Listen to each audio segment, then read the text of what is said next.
Hey, Courtney Smith here. That's a picture of me over there. And I want to talk about trading mastery and how to get it.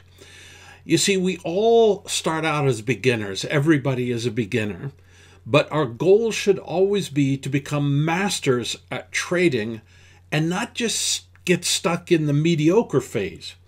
You see, we know, and I've met and have worked with some true trading masters. And I've been able to watch them as they do their job of making millions of dollars. And all the trading masters I've met make millions of dollars. We all want to be one of those masters. And the question is, how do we get there? Most people, and I'm saying probably 90% of people, really never make any money, lose money, break even, make a little bit.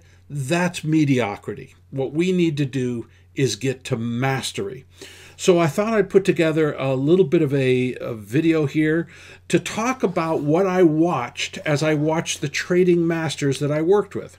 And we're talking about people that are in the Market Wizards books by Jack Schwager, which are excellent books. So some of those people have hired me to help them in their trading. So what is mastery? Well, first of all, it should be your goal.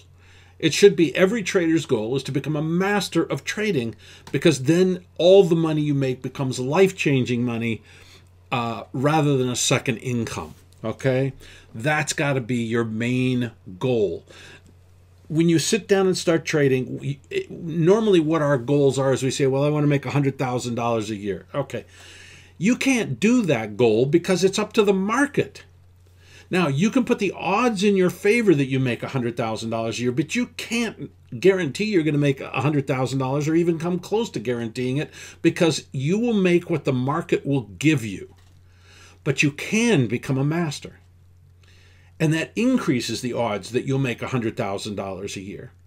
So mastery has got to be that becoming that master. So what is that? Well, it means you're at the peak, your peak of trading ability. Now, everybody has a different peak. You know, guys like Martin Schwartz, their peak was very, very high, and he would make millions and millions and millions of dollars every single year. Another person who was in the Market Wizards book hired me. I worked with him to help him for 18 months. He made $20 million a year. He'd make $20 million, then he'd take a year off, and then he'd make $20 million, and then take a year off. He worked every other year.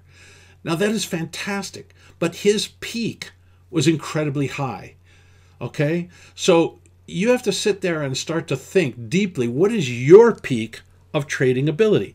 It's probably higher than what you think. Now, don't fantasize. Don't be in a fantasy world, but try to honestly look at your abilities and then project them.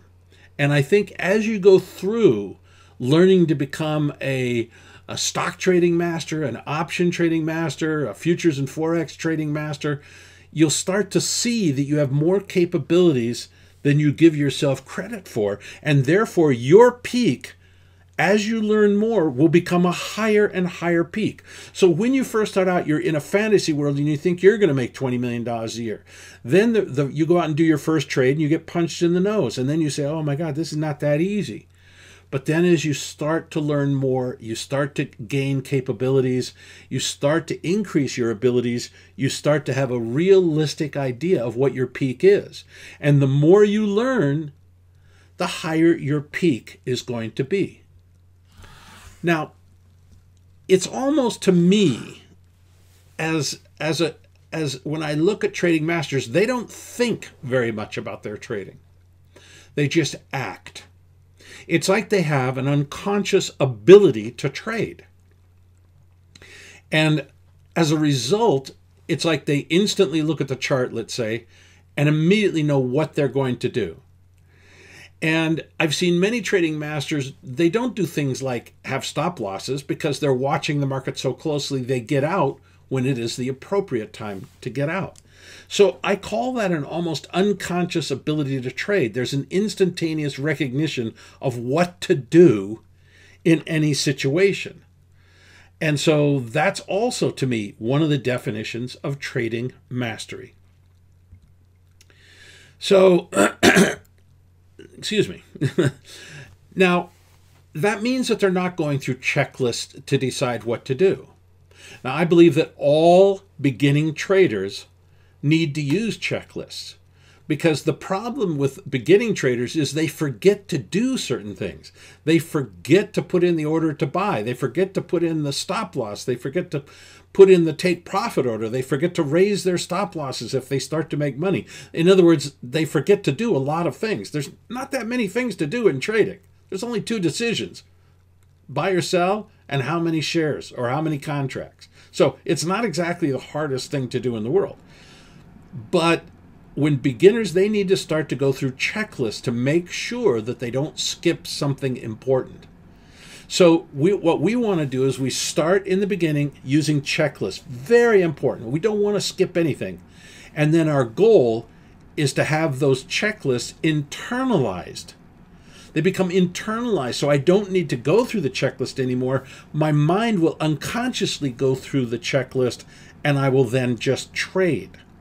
So that I'm defining mastery as checklists, but I believe that all beginning and intermediate traders should be using a checklist of some type, okay? A trading system is a type of checklist, okay?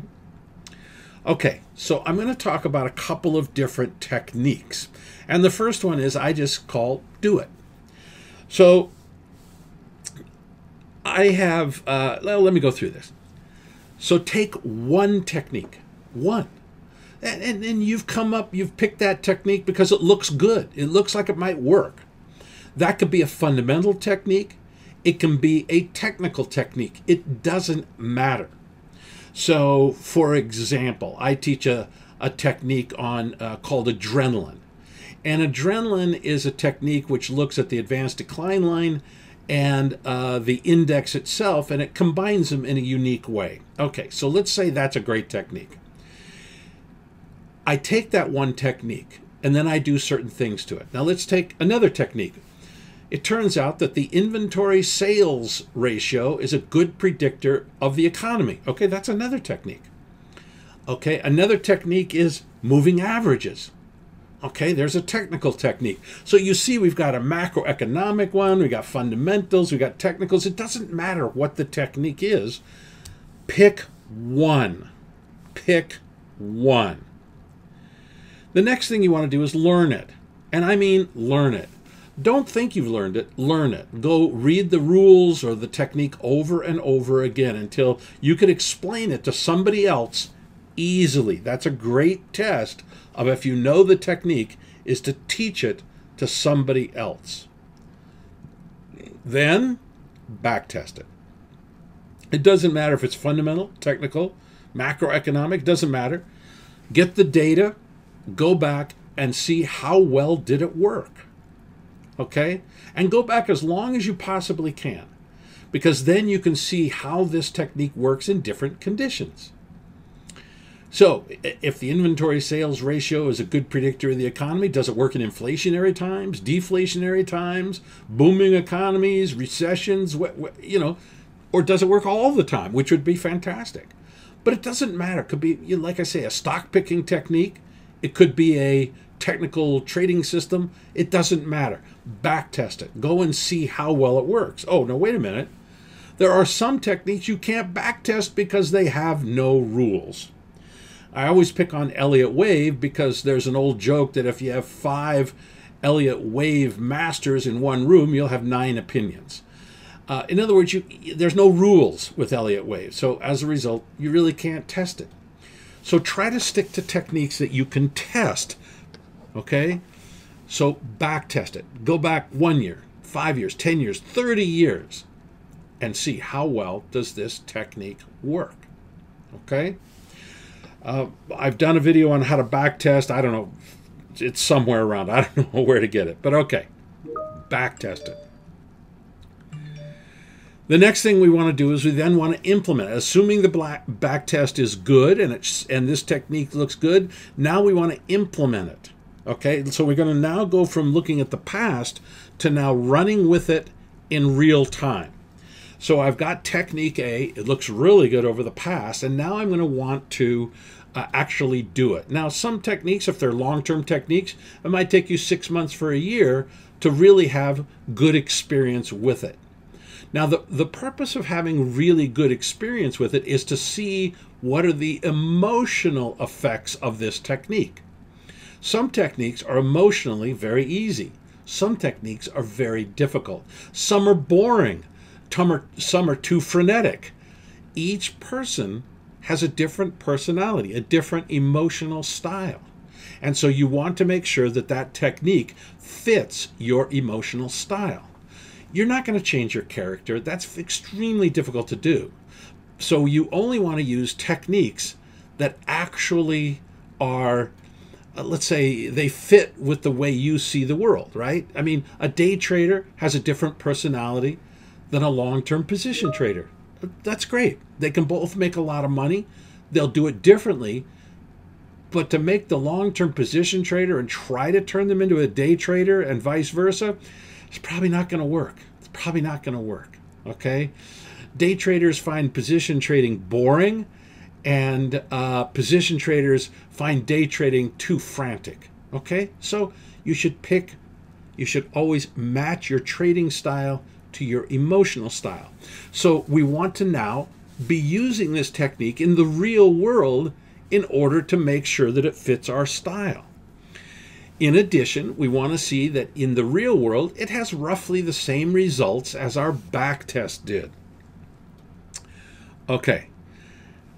Then, after we've done that, we're going to review all this. We're going to sit down and we're going to write down a review. I've learned this. Here's the rules. I back tested it. Here are the results. I've now implemented it and run it for a while in real time. And here's my conclusion based on all of that. Because really, this is the way you become a master. Okay? And then, once you reviewed it all, you do this all over again. But the mastery comes in is that when you did it the first time, you probably had a checklist. But now you're going to do it faster. You're going to sit down and say, like, every day I'm going to spend 1 minute on this technique. That's all, just 1 minute.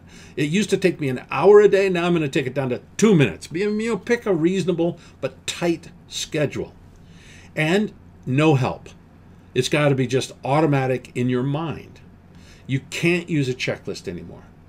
Now you can see this whole process could take 6 months, could take a year.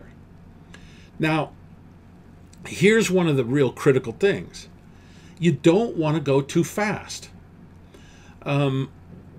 We have at Wealth Builder courses. So for example, we have one called Stock Masterclass. And it really teaches people how to become masters. It teaches them, macroeconomic techniques, stock picking, and a lot of technical techniques of different time horizons so that you can really master stock trading. But what happens is people sign up for the course and they want to go through all the lessons in the first day. Now, if you go through all the lessons in 1 day or 1 month, does that make you a master? No, it makes you confused because your mind can't absorb all that information in a short period of time. And people do this all the time. They'll buy a great book on trading and then they'll start to read it. And then usually they just get bored in the middle and don't finish the book. Or maybe they jump ahead to just the one chapter they were kind of interested in. But the point is, does that make you a master? No, it makes you mediocre. So what happens is people try to become masters too fast. Just relax. There's no rush. Become a master now by taking this one technique and using this basic structure here and just keep doing it over and over again. Now, to speed it up, you could take one macroeconomic technique, one stock picking technique, and one technical technique and do this process for 3 techniques at once, which will give you kind of a diversified and holistic approach to mastery. And you can master 3 of these techniques at once using the process that I have there on the screen. All right?